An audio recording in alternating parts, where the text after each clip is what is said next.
છોટાઉદેપુર જિલ્લાના પ્રભારી મંત્રી ભીખુસિંહ પરમારના અધ્યક્ષસ્થાને કલેક્ટર કચેરી ખાતે જિલ્લા આયોજન મંડળની સમીક્ષા બેઠક યોજાઈ। જિલ્લામાં વિવિધ યોજનાઓ અંતર્ગત ₹925 લાખના 512 વિકાસના કામોને મંજૂરી અપાઈ। છોટાઉદેપુર જિલ્લા પ્રભારી મંત્રી ભીખુસિંહ પરમારના અધ્યક્ષસ્થાને કલેક્ટર કચેરીના સંકલન હોલ ખાતે નાણાકીય વર્ષ 2025-26ની જિલ્લા આયોજન મંડળની સમીક્ષા બેઠક યોજાઈ હતી। બેઠકમાં જિલ્લા આયોજનની વિવિધ જોગવાઈ હેઠળ વર્ષ 2025-26 માટે 15% વિવેકાધીન જોગવાઈ હેઠળ 6 તાલુકાઓ માટે ₹885 લાખના 497 પ્રાથમિક સુવિધાના કામો, 5% પ્રોત્સાહક યોજના ₹15 લાખના 6 કામો તેમજ જિલ્લાની એક નગરપાલિકાના ₹25 લાખના 9 કામો સહિત કુલ ₹925 લાખના સ્થાનિક જરૂરિયાત મુજબના રસ્તા, પાણી, વીજળી, ગટર વ્યવસ્થા, આરોગ્ય, શિક્ષણ, પોષણ વગેરે પ્રાથમિક સુવિધાઓને લગતા 512 વિકાસના કામોને મંજૂરી આપવામાં આવી હતી। આ બેઠકમાં છોટાઉદેપુર જિલ્લામાં આયોજનની વિવિધ યોજનાઓ વર્ષ 2022-23, વર્ષ 2023-24 તથા વર્ષ 2024-25ના બાકી રહેલા કામો સરકારશ્રીની નિયત સમય મર્યાદામાં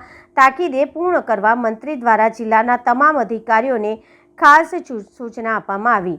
આ બેઠકમાં જિલ્લા આયોજન અધિકારી હર્ષદ પ્રજાપતિએ છોટાઉદેપુર જિલ્લામાં હાથ ધરનારા વિવિધ વિકાસ કામોની વિગતવાર માહિતી આપી હતી। આ બેઠકમાં જિલ્લા પંચાયતના પ્રમુખ મલકાબેન પટેલ, સાંસદ જસુભાઈ રાઠવા, ધારાસભ્ય રાજેન્દ્રસિંહ રાઠવા, ધારાસભ્ય અભયસિંહ તડવી, ધારાસભ્ય જયંતિભાઈ રાઠવા, જિલ્લા કલેક્ટર ગાર્ગી જૈન, પ્રાયોજના વહીવટદાર કલ્પેશકુમાર શર્મા, પોલીસ અધિક્ષક ઇમ્તિયાઝ શેખ, જિલ્લા આયોજન અધિકારી, વિવિધ સમિતિના ચેરમેન, તાલુકા પંચાયતના પ્રમુખ સહિત અધિકારીઓ ઉપસ્થિત રહ્યા હતા।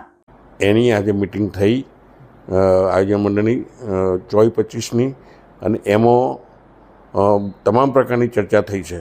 તો વહીવટી મંજૂરી કોઈ પણ બાકી નથી, પણ કેટલાક કામો સ્થળની અંદર કોઈ તકલીફ હોય કે બીજી કોઈ તકલીફ હોય એના કારણે કેટલાક કામો ચાલુ થઈ શક્યા નથી। બાકીના બધા જ કામો પ્રગતિ હેઠળ છે એવું સ્પષ્ટ બધી ચર્ચા થઈ છે।